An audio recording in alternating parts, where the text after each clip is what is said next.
Arrivati questa mattina all'ospedale di Valdobbiadene i primi pazienti Covid, la struttura supporterà il San Valentino di Montebelluna ospitando quelli in fase di guarigione.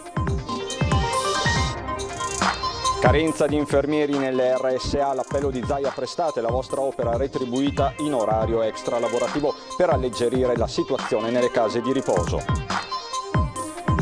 Con la scusa di essere stati mandati direttamente da Zaia, 2 individui stanno tentando di entrare nelle case per vendere generi alimentari. Dalla regione arriva l'appello a segnalare. Tragedia questa mattina a Casier, Luigi Pieretto, 70 anni, è stato trovato privo di vita a letto, morto asfissiato dal gas che utilizzava per riscaldare la sua abitazione. Flash mob questa mattina in centro a Treviso dei lavoratori del mondo dello spettacolo fermi da mesi, qualcuno anche senza bonus e ristori, in una lettera indirizzata a Zaia le loro richieste. Il sindaco di Treviso Conte ha firmato l'ordinanza che prevede la riapertura del mercato nella sua forma tradizionale da sabato 28 novembre, ingressi contingentati e aree delimitate. La morte di Diego Armando Maradona, a ricordarlo Francesco Casagrande, calciatore trevigiano di Serie A che lo marcò nel 1981, di quella gara conserva la maglietta regalatagli dal Pibe de Oro. Bentrovati, buonasera telespettatrici e telespettatori di Antenna 3, l'edizione trevigiana dei nostri telegiornali. In apertura i dati del coronavirus, 1576 casi in tutto il Veneto nella sola giornata di oggi. Questo significa 3472 casi di positività nelle 24 ore, possiamo vederlo insieme dalla tabella. 58 sono i decessi, stabile invece il numero delle terapie intensive che sono 319. Di questi dati 790 i casi di positività nella sola provincia di Treviso, che è maglia nera in Veneto in fatto di contagi. 5 invece i decessi che riguardano pazienti da 46 a 94 anni. Il 46enne era paziente pluripatologico, fanno sapere dall'ULS 2, con malattia oncologica purtroppo in fase avanzata. E in questo contesto epidemiologico e sanitario si inserisce l'apertura avvenuta questa mattina del Guicciardini a Valdobbiadene.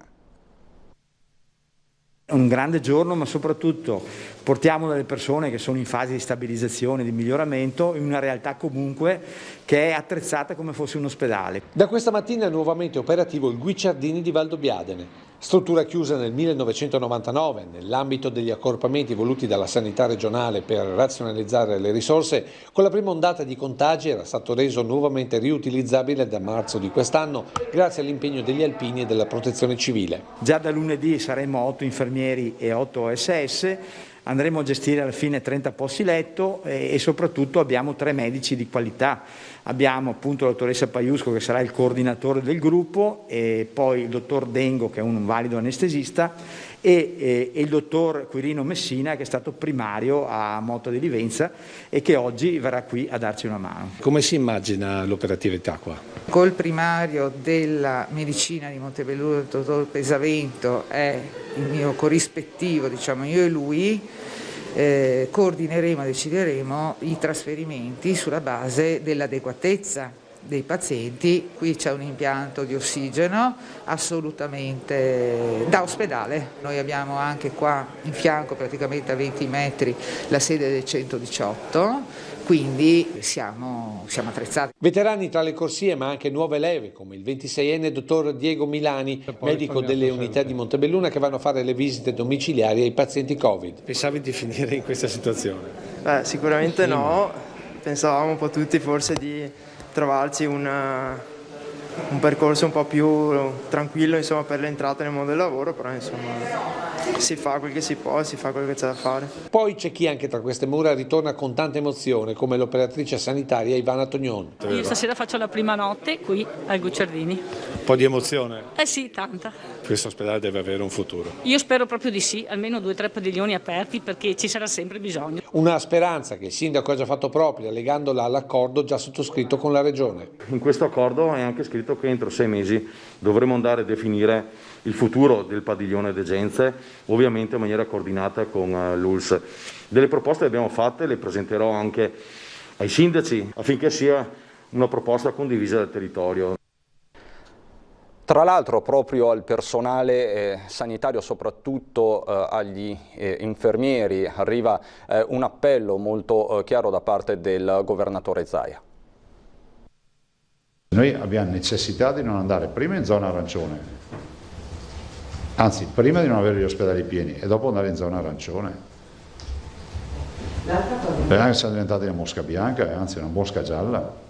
Alla vigilia del responso settimanale sulla pandemia in Italia, con relativo cambio o conferma del colore che indica lo stato di salute delle singole regioni, il Veneto arriva con dati solidi, dice Zaia, anche sul fronte delle terapie intensive, perché ce ne sono 1000, quelle previste per legge, 877, e quelle fatte in più, 123. Noi abbiamo dati assolutamente solidi, sia con l'R con T. Abbiamo sicuramente la situazione sotto controllo, non si discute la storia delle terapie intensive, questo lo voglio sottolineare. Seppur lentamente i dati del contagio da coronavirus in Veneto crescono ancora, aggiunge Zaia. La pressione è elevata sia sugli ospedali che sulla RSA.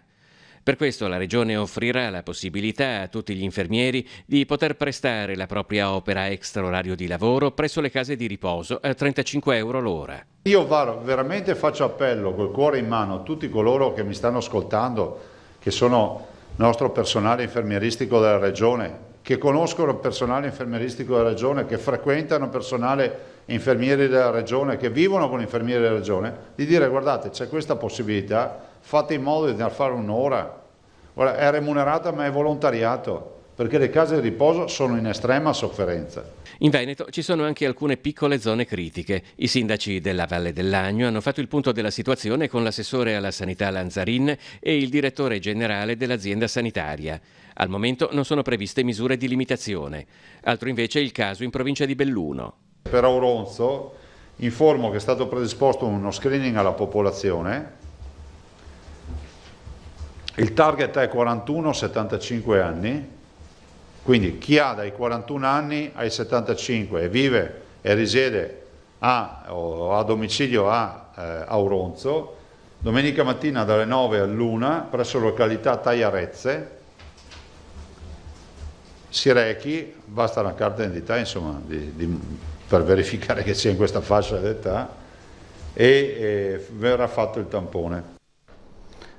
Dopo entreremo nel dettaglio della questione Auronzo nella pagina bellunese. Intanto arriva un'ultima ora sempre dal fronte della regione, perché le farmacie venete hanno rinunciato ai 30.000 vaccini che erano previsti per dicembre. Lo hanno fatto oggi nel corso di una riunione con l'assessore regionale Lanzarin, dove si è manifestata la difficoltà della regione nel coprire tutte le fasce più fragili della popolazione. Da qui la disponibilità delle farmacie, del mondo delle farmacie, di senso di responsabilità ha parlato proprio in questi minuti l'assessore Lanzarin.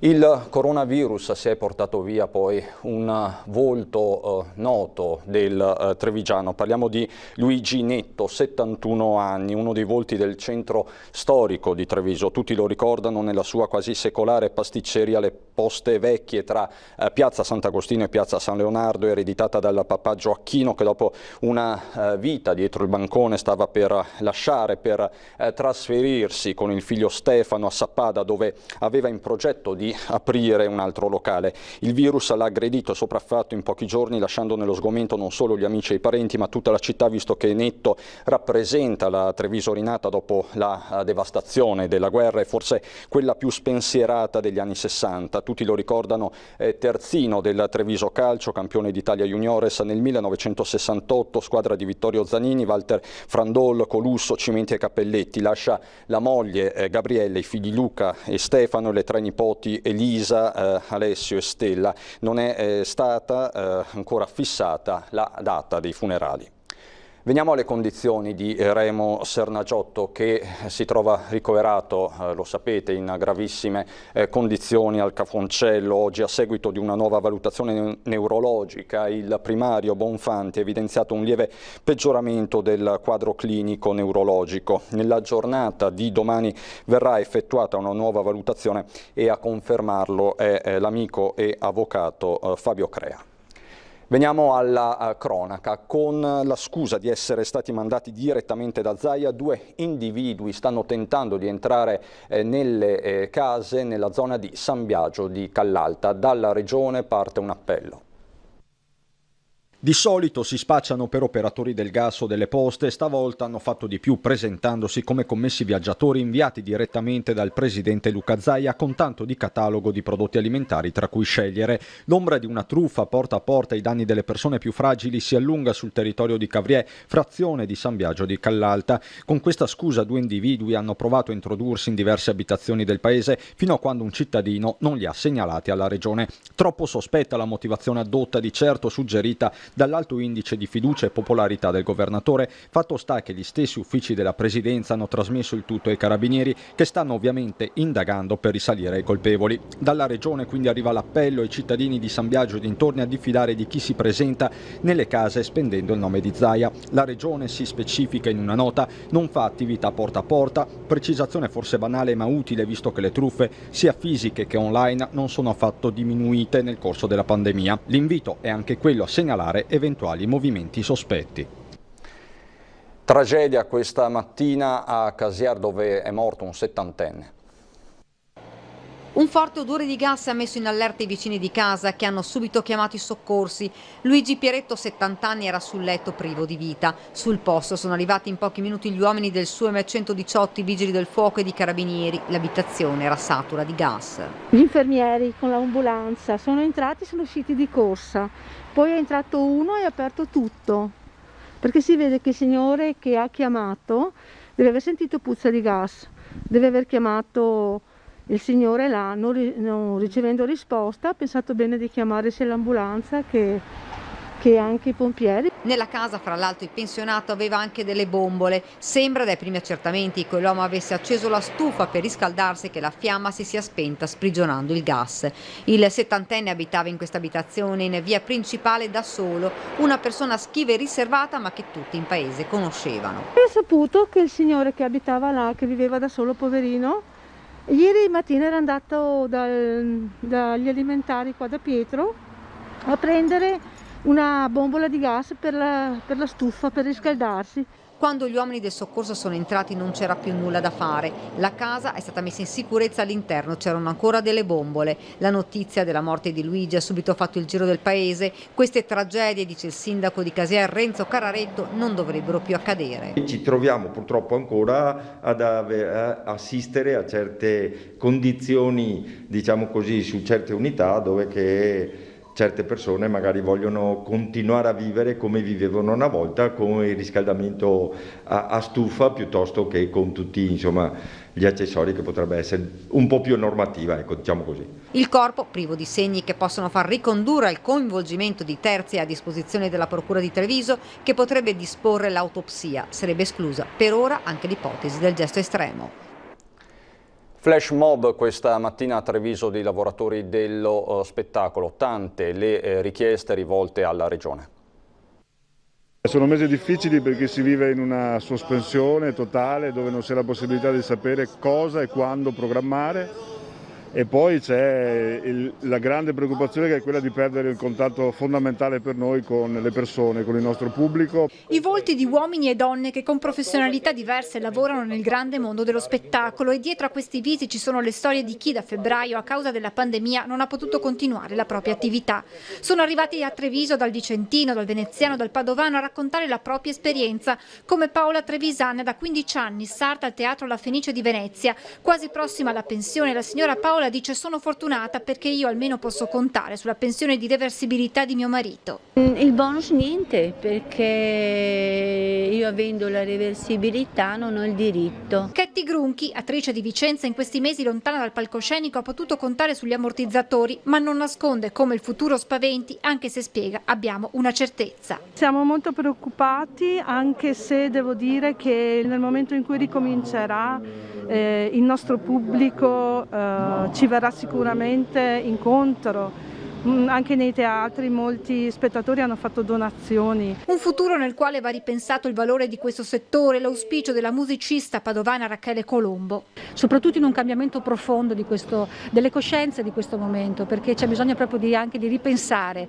il modo di fare cultura in Italia e di pensare al mondo dello spettacolo. Non solo lavoratori, al flash mob di Piazza Borsa, anche imprenditori come Patrizia Sartoretto, amministratore di un'azienda di casier che noleggia attrezzature per lo spettacolo, qui in piazza ha portato la propria voce e quella dei suoi dipendenti.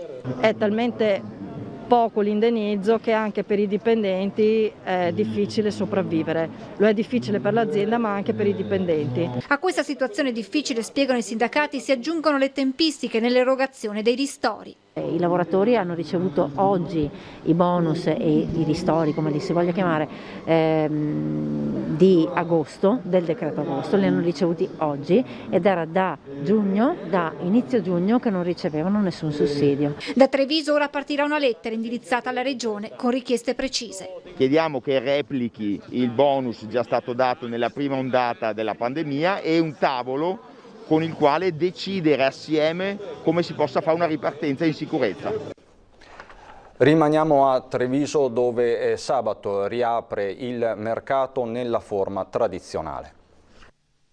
Finalmente siamo riusciti, attraverso l'intesa con la Confesercenti che metterà a disposizione una parte di volontari per riuscire a presidiare il mercato, torneremo da sabato al mercato tradizionale. Dopo 2 settimane di mercato in forma ridotta e nel solo piazzale Burchiellati ed esclusivamente con bancarelle di generi alimentari, da sabato si torna alla forma tradizionale. Tradizionale nelle aree merceologiche, puntualizza il vice sindaco De Checchi, ma non nelle modalità di frequentazione che saranno organizzate nel pieno rispetto delle norme anticontagio. Il mercato sarà contingentato nelle 4 aree, Piazza Manzoni, Borgomazzini e Burchiellati. Le aree saranno divise tra di loro con un'entrata e un'uscita, saranno presidiati da polizia locale e da volontari e all'interno delle aree ci sarà del personale che farà in modo che non vi siano assembramenti. Sarà consentito l'ingresso in ciascuna area ad un solo componente per nucleo familiare. Gli operatori dovranno garantire il distanziamento sociale tra loro, indossare mascherine e guanti protettivi monouso o gel igienizzante da mettere anche a disposizione della clientela. Nel caso poi si scegliessero aree merceologiche con un fai da te, dovrà essere resa obbligatoria la disinfezione delle mani prima della manipolazione della merce o, in alternativa, dovranno essere messi a disposizione guanti monouso. Un traguardo raggiunto grazie ad un'intesa tra tutte le parti coinvolte. Da un lato vi era l'assoluta esigenza da parte degli operatori di poter far fronte alla propria attività professionale e quindi anche alla loro vita e da parte nostra naturalmente l'impegno a garantire che il mercato potesse essere svolto in sicurezza. E un'altra intesa è stata raggiunta tra Comune di Treviso e Cassa Depositi e Prestiti per il People Mover. Metropolitana di superficie tra l'aeroporto Canova e la stazione dei treni. Casugana e la Cassa Depositi e Prestiti hanno sottoscritto un protocollo in cui quest'ultima si impegna a fornire gratuitamente al Comune, nelle fasi di studio della fattibilità dell'opera, la propria consulenza tecnica e finanziaria. Tecnici del Comune e tecnici di Cassa Depositi e Prestiti che insieme studieranno le varie possibilità, ovviamente analizzeranno le criticità e si capirà se il progetto è realizzabile, in che forma e in che luogo. Dopodiché ci sarà l'analisi finanziaria e poi si potrà procedere con la progettualità definitiva. Si torna dunque a parlare concretamente di un intervento che Conte aveva lanciato nella campagna elettorale che lo ha poi portato all'elezione, un'opera che con la brusca frenata del master plan dello scalo di San Giuseppe prima e con la chiusura dell'aeroporto poi sembrava passata in secondo piano. Treviso vantava 3 milioni e mezzo di passeggeri all'anno e sarebbe per noi fondamentale riuscire a collegare la struttura aeroportuale direttamente con il centro storico con questa metropolitana di superficie. Quindi una volta superata questa pandemia, che sicuramente finirà, il turismo e i viaggi di lavoro ripartiranno e noi vorremmo farci trovare pronti anche con un miglioramento netto per quanto riguarda i servizi a disposizione della città. Non è escluso, fanno infine sapere dal Comune, che in futuro il tragitto del nuovo People Mover possa avere una prosecuzione fino alla cittadella sanitaria, al Cafoncello, per concludersi a Sant'Artemio, sede della provincia. Fine settimana di passione sull'Alemannia, vediamo. Sarà sicuramente un fine settimana di passione e soprattutto pazienza, il prossimo, per per chi transita sotto il campanile di San Giacomo di Veglia. E le immagini registrate oggi descrivono perfettamente quanto sia trafficato ogni giorno questo tratto di statale Alemagna da e verso Vittorio Veneto. Dalle prime ore di venerdì 27 novembre a tutta domenica 29, strada chiusa e deviazioni in una laterale decisamente stretta per il numero di veicoli che anche nei festivi transitano verso soprattutto il Cansiglio e le montagne del Bellunese. Un cantiere aperto dal 2018, da quando, anche grazie ad una donazione, la parrocchia ha dato il via libera al ritorno delle campane sulla sommità dell'edificio, che torneranno a suonare dopo oltre 20 anni di silenzio dovuto alla dubbia staticità del campanile. Domani e domenica dunque i giorni più impegnativi per il cantiere, con l'innalzamento della nuova struttura finale che porterà il campanile di San Giacomo all'altezza massima di 20 metri. Per questo si è resa indispensabile la chiusura della statale, con il consiglio agli automobilisti di utilizzare per quanto possibile strade alternative. Adesso per noi la pubblicità, a dopo.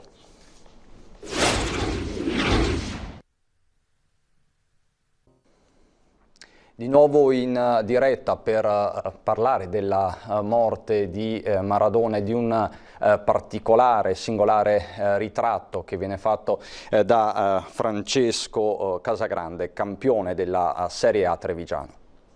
Maradona, gol!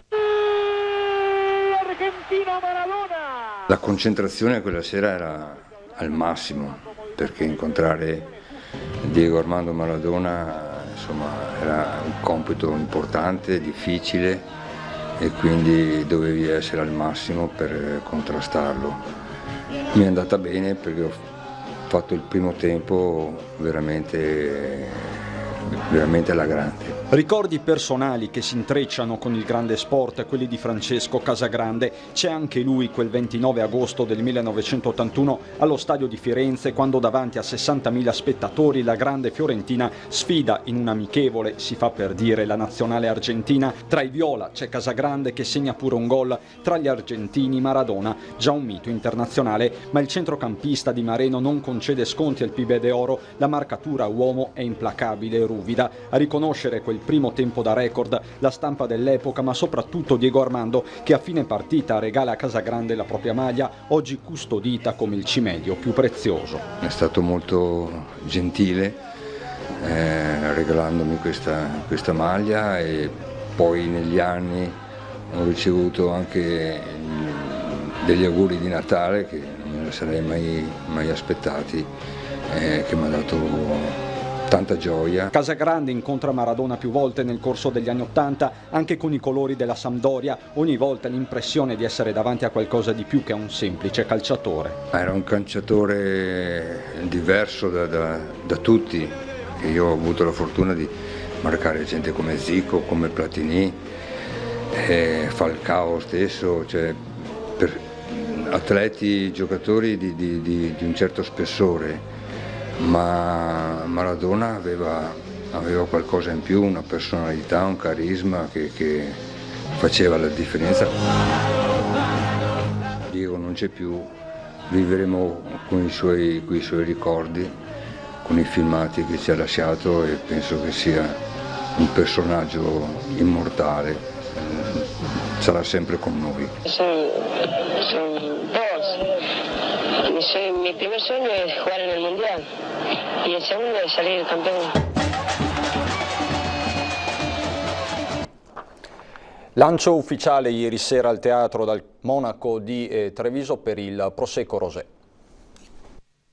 Con la presentazione ufficiale, a causa del contagio virtuale di ieri sera al Teatro Comunale di Treviso, è iniziata ufficialmente l'epoca del Prosecco Rosé, voluto fortemente dalla DOC trevigiana e dal suo presidente Stefano Zanette.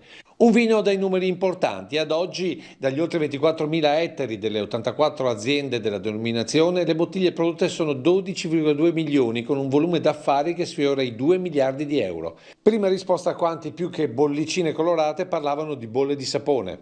Se le bolle di sapone sono queste, ben vengano.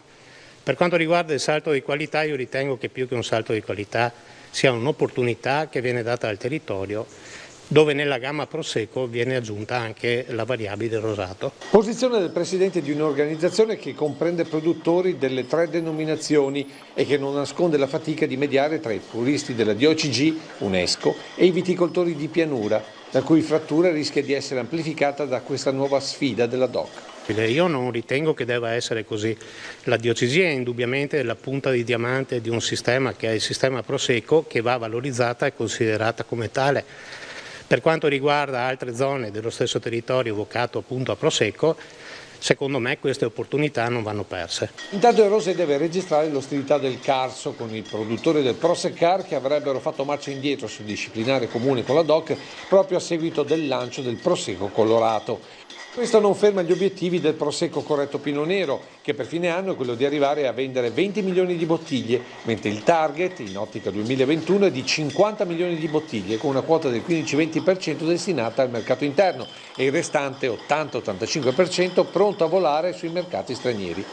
Non a caso ieri il Del Monaco era collegato con le case Prosecco di New York, Londra e Amburgo e in un tempo dove il virus ha decimato le vendite per il settore ristorazione, l'export si rivela la valvola di sfogo di tutta la produzione, sia DOC che Asolo che Superiore Conegliano Valdobbiadene. Una situazione oggettiva che fa dire al presidente Facchin. Bisogna fare una promozione comune, bisogna superare i campanili e bisogna assolutamente spiegare cosa vuol dire investire 600-700 ore all'anno in una riva pendente piuttosto che un terzo del tempo nella piana. Poi il consumatore deciderà qual è il prodotto che preferisce. Adesso a Belluno.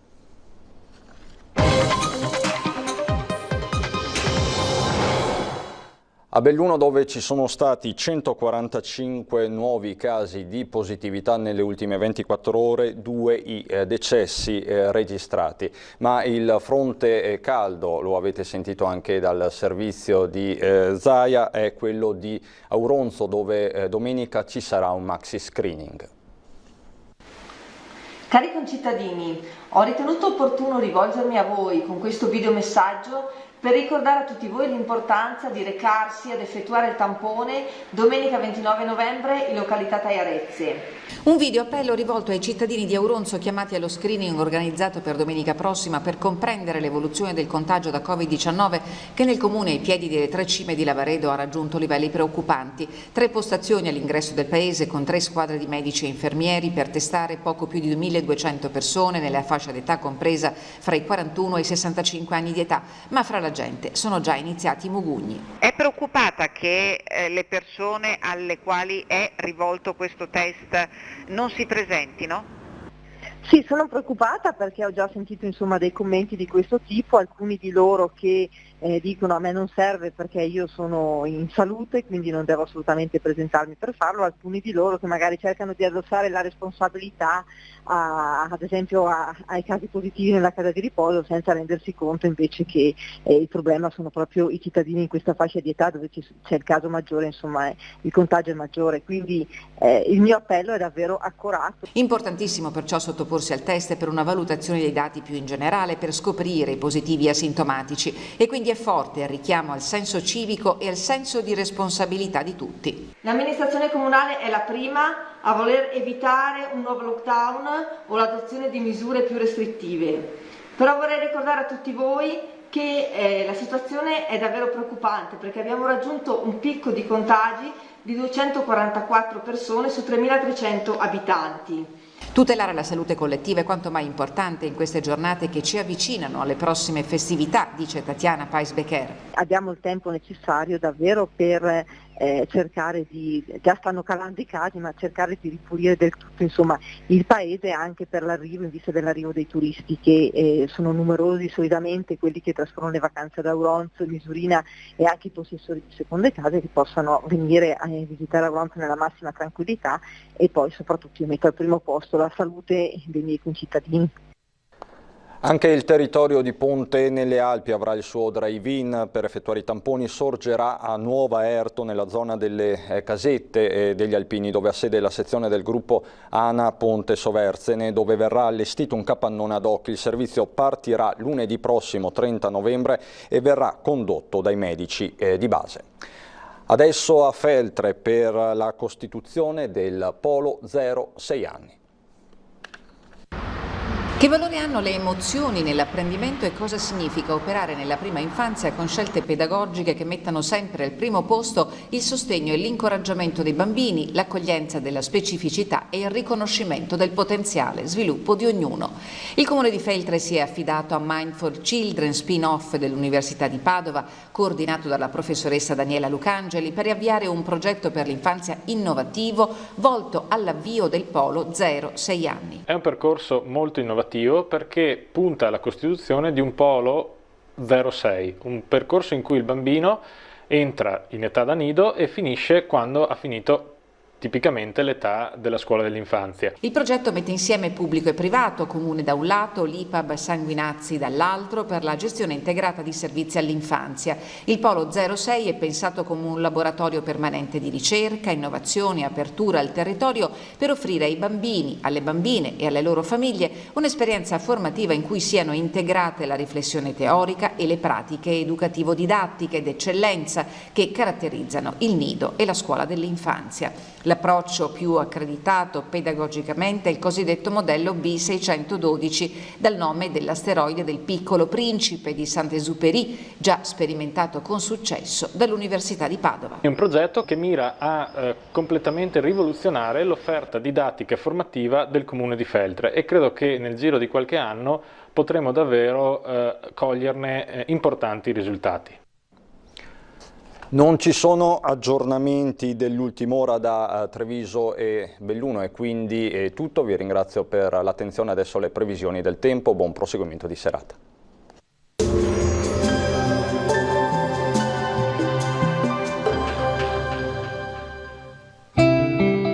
Il cuore vive finché ha qualcosa da amare, così come il fuoco avrà qualcosa da bruciare. Benvenuti al meteo. Si mantiene sempre stabile il tempo al nord-est grazie alla costante presenza dell'anticiclone. Il dettaglio di venerdì 27 novembre. Sul Veneto altra giornata soleggiata, soprattutto in montagna e sulle zone pedemontane, con cielo sereno o poco nuvoloso. In pianura la giornata sarà più umida rispetto ai giorni precedenti, con foschie o nebbie nelle ore più fredde, localmente anche persistenti nel corso della mattinata, specie sul Rodigino. Temperature minime tra -1 e 3 gradi, valori massimi compresi invece tra i 9 e gli 11 gradi all'incirca.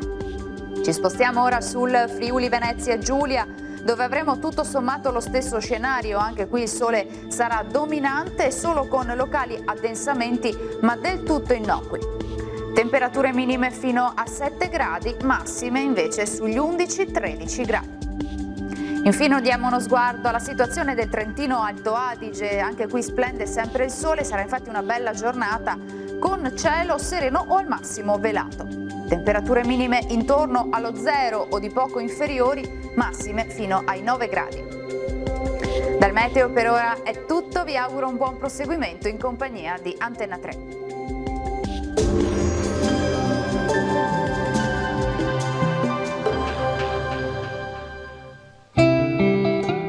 Il talento è scintilla, il genio fiamma.